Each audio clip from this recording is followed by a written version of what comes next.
Thank you so much for being here. All right. Well, it's great to have you here. Agriculture, I think even more than I expected, and meat in particular, has been sort of just a theme of the day. I heard it throughout conversations at lunch, and I think it's for good reason. Meat consumption in particular, many people estimate, is responsible across all the ways it affects land and agriculture for some 15% of global greenhouse gas emissions. JBS is the world's largest meat producer, and Americans, all of us in this room included probably, are among your largest customers. You're now pursuing a listing on the New York Stock Exchange, and we had protesters outside this building today saying that you shouldn't be allowed to do that. So we've got a lot to talk about. But first, I want to ask you to address Mr. Gates' comments. He just said that meat consumption creates a huge amount of negative externalities. This phrase economists use for all the unaccounted for ways in which doing business sometimes creates really deleterious effects on the world. When you hear Bill Gates say, your business, the largest of its kind, creates a huge amount of negative externalities, do you agree with him? Do you accept that? Or would you like to push back? I can see if we can get him back out here. But before to answer the question, I would like to thank you for having me here. It's a pleasure, an honor to be with you.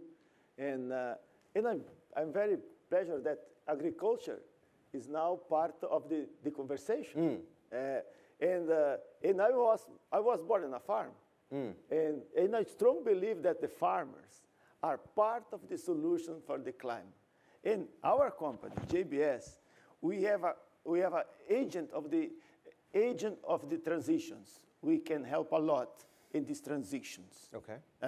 And we are doing as much we can to make our food system more sustainable. And the other point, when you talk about climate change, it's really emergency. But we cannot forget, 1/3 of the population don't have enough food.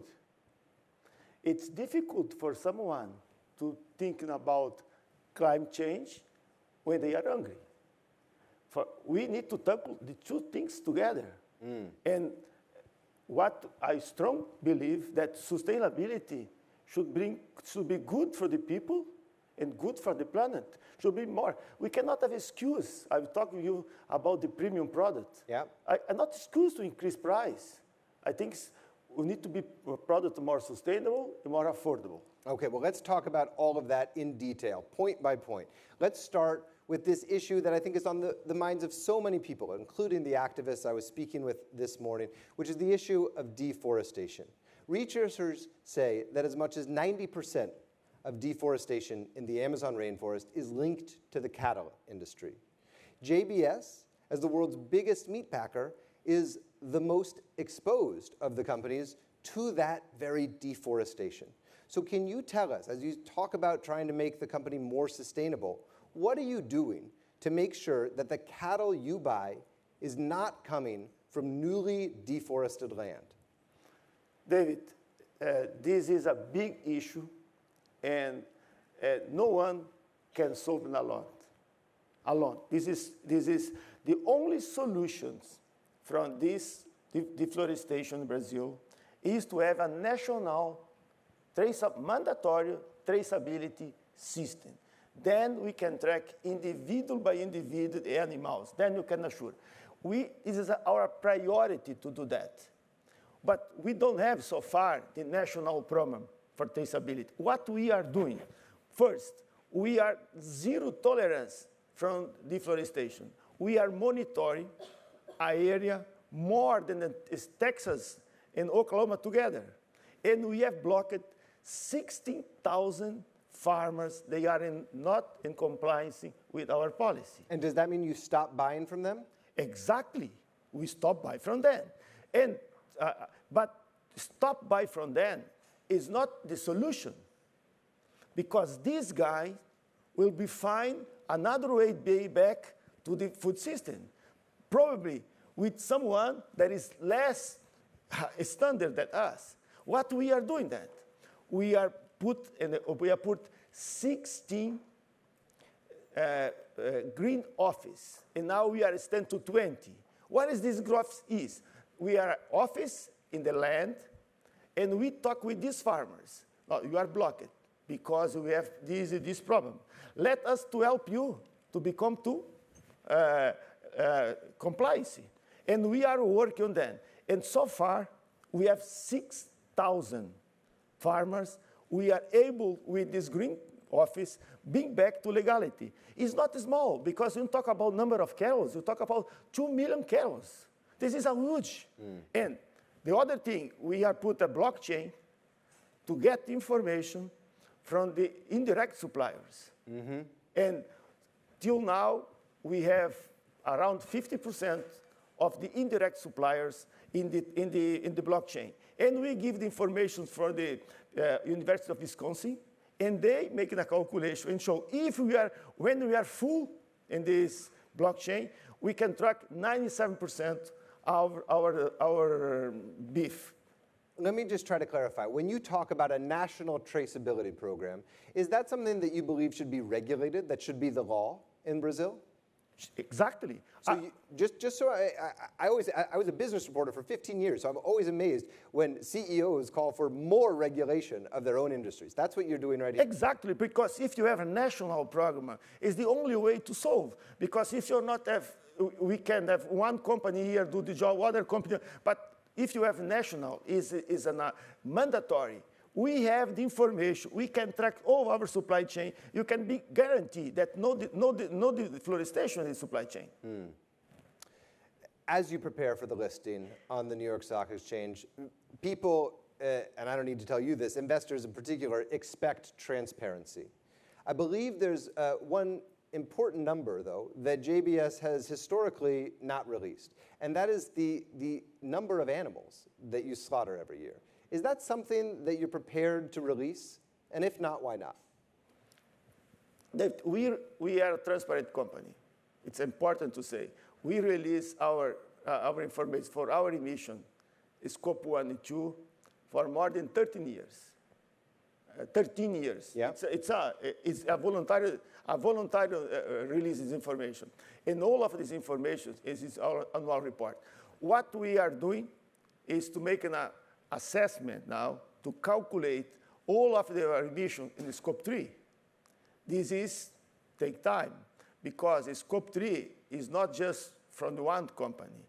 Scope 3 is, we share the Scope 3 for many other companies.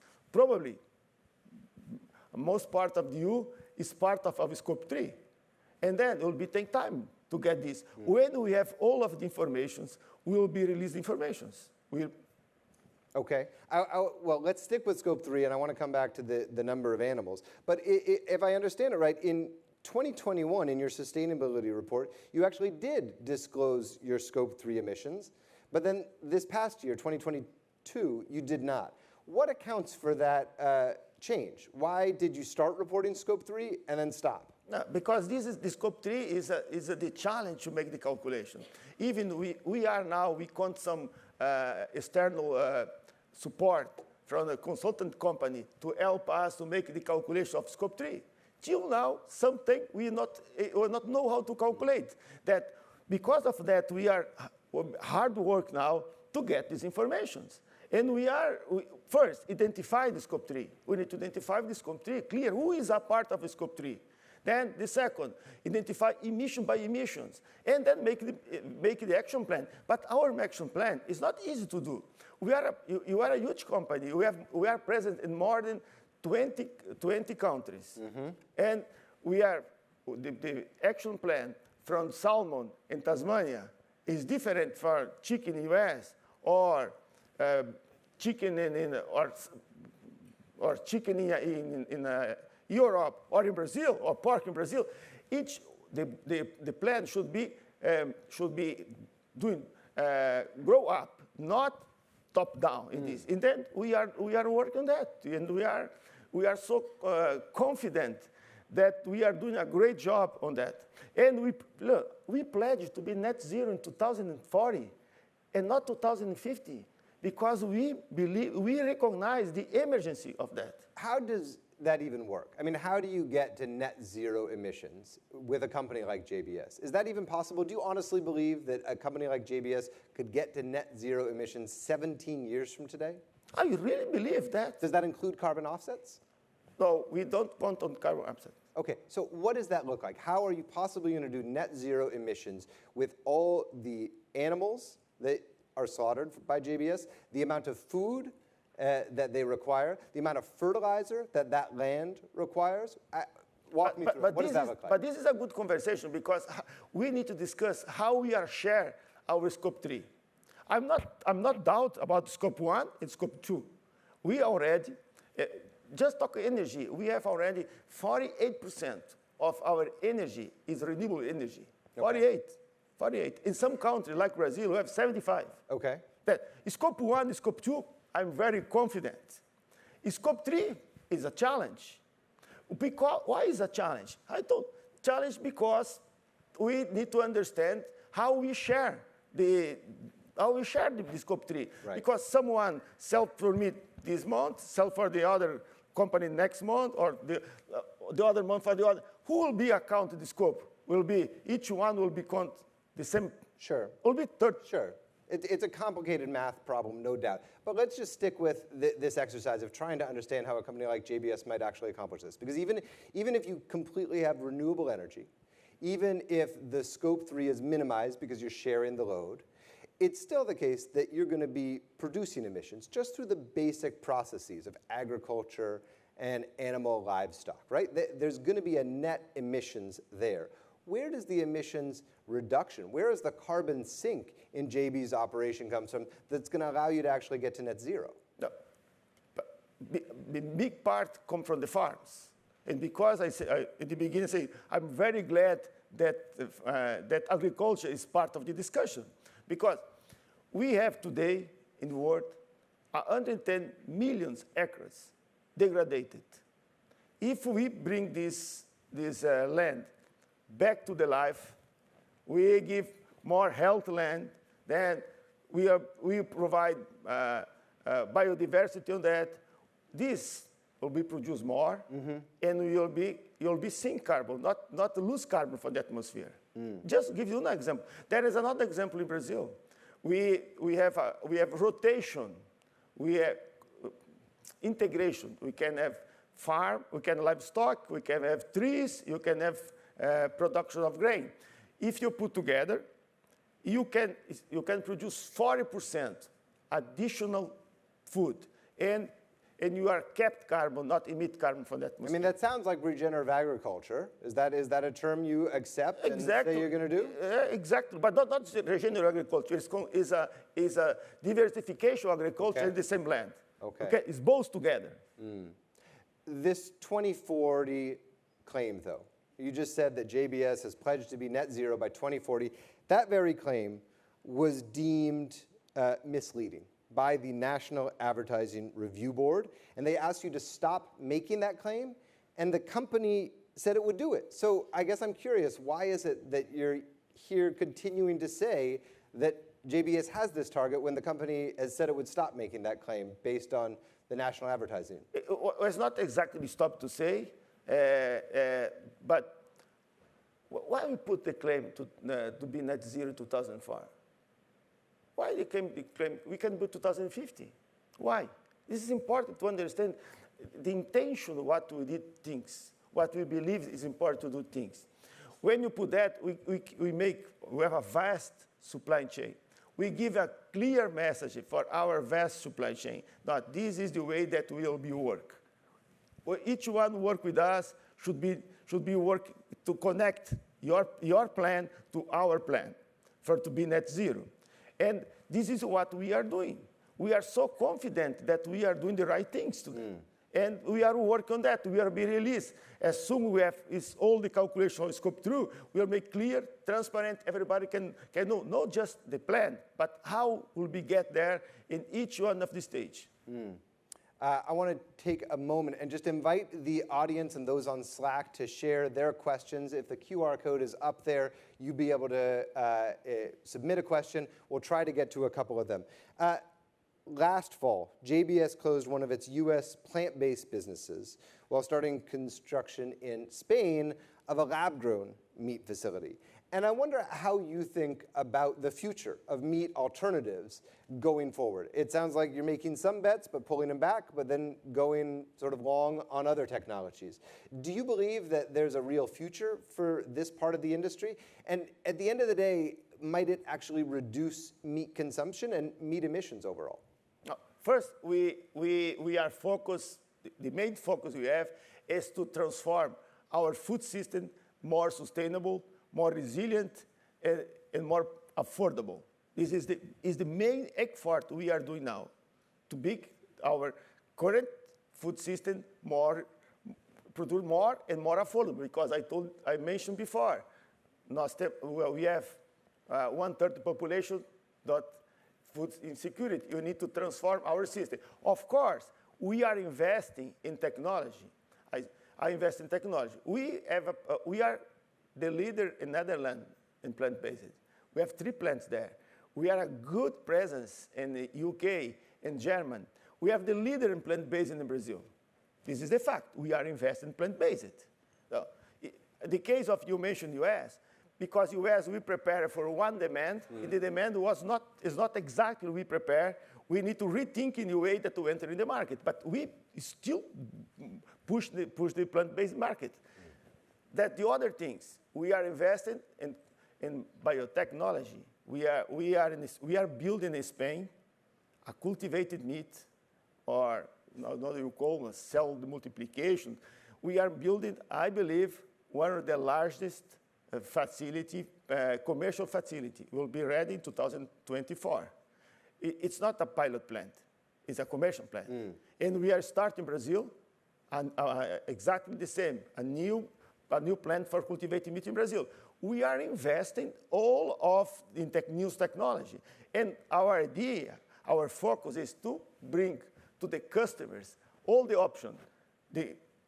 What is we have today, the current food system, more sustainable and more affordable, and the option of new technology. And consumer will take the decision based on their own values. From fake meat, I want to come back to real meat. Earlier I asked if JBS would begin disclosing the actual number of cattle, pigs, and chickens that it slaughters. Are you prepared to do that? Look, disclosure of the numbers, it is an issue. It's not just, it's not issue related to sustainability. It's relation to other issues. It's about competitiveness and about the strategy. It's not technically related to because we don't want to make calculation about emissions. We are release our emissions. As soon as we have this information, we'll be released. Third parties would say that they can't actually make those kind of calculations without this most fundamental raw data, though. But we are doing this calculation supported by the third party. Why? We are doing our calculation. We are releasing information. We will be transparent on that.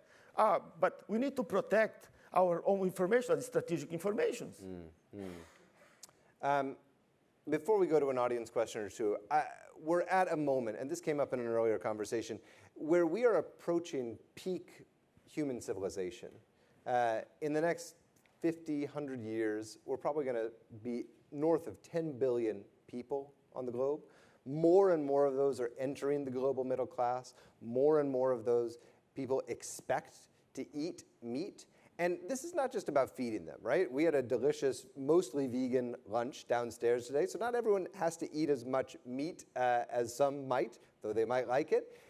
As you think, though, about meeting that demand, is it even possible? Is there a way to feed a global population north of 10 billion people in a way that is actually good for the climate, that is sustainable, while still producing as much meat as we do on a per capita basis going forward? David, beginning this week, I heard that John Kerry said that we don't need to clean new area for meet the demand for the global population. And he's right, because we have research show, I mentioned before, 110 million hectares degrade. If you regenerate this amount of land, we can meet demand for 2050, meet demand. Then I mentioned to you the other thing that we are doing in Brazil. I'm so confident that we can meet this demand without clean in any new area. I'm no doubt about that. We just need to bring more support to the farmers. The farmers need to do the transition. They need to be more productive and more sustainable. And it is a time that we need to bring investment, we need support to the farmers, we need to give to partner with them. If you look for just 2% of the global investment in climate change go to agriculture. What does it mean? This is not important. But it's really true, it's important. Where we can seek the carbon is in the land. I'm confident on that. Really, I'm confident that we can feed the world without to clean any new area. What else are you doing to try to clean up your operations? We've talked a lot sort of in abstract terms about efforts to reduce overall emissions, but take us into the feedlots, take us into the actual farms. What do you actually do on a head of cattle by a head of cattle basis to try to get that emissions profile down over their life cycle? No, the main strategy that we have is to regenerate agriculture. This is one thing, we can regenerate the pastures and to improve the productivity of the pastures and to produce more. And these are because we have this green office. I mentioned you before, there will be 20 green office. What this green office does, they help the farmers to be more productive. They bring new technology to the farmers. They help the farmers make the transition. This is what we are doing. The other things, we are trying to scale all the technology about methane emissions. We have made some agreement with all of the producers. They are developing the supplements for reduce the methane in the livestock. We try, and we have great results. More than 70% reduction in methane. What is the problem now? The problem is that the cost of these supplements. Because if we don't believe that sustainability needs to increase the cost, we need to reduce the cost. Because if we increase the cost, the problem we have today will be more challenged. But isn't that part of your responsibility? I mean, can't you eat some of those costs and maybe earn a marginally smaller profit for a few quarters if it means scaling that methane-reducing emissions technology? What we are doing is try to test it, give feedback to the producer. They need to work hard and to add some more elements in the supplements and get able to reduce the cost. Because otherwise, who will be paid the cost? The consumer. And again, I mean, the consumer will not pay the cost. But I've talked to so many companies who have decided that they are willing to spend to make a little less money, just sacrifice this much margin in order to do the right thing. Is JBS not the kind of company that will do that? That will actually spend the money to invest in a technology like that if it means massively reducing emissions for something as potent as methane in the near term? But look, I believe we are one of the largest investment in actions to reduce the emissions. I give you some answers. First, you believe that it's free to make this test? No, we are bear all of the cost to make the test. We'll bear all of the cost to make the test. And the main challenge of that, the farmers, they are not connected to us. Today you sell to us, tomorrow sell to the other ones. If we are not something that makes sense to the farmer, utilize, they are not utilized. It's not we want to know. We are bear some trial because we are connected with the farmers in these trials. The other thing, you talk about investment in the Amazon. We create a fund for Amazon.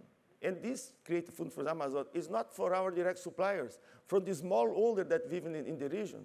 We support now more than 17 projects there that for indigenous families. we support more than 600 indigenous families there. We are investing in biotechnology, try to get the forest more productive. Because today, what is the option? Who lives in the forest? They need to find a way to get money from the forest. And then you need to try to innovate, to get biotechnology and get new products from the farm. You don't need to the deforest farm. And we are investing this through the Fund for Amazon.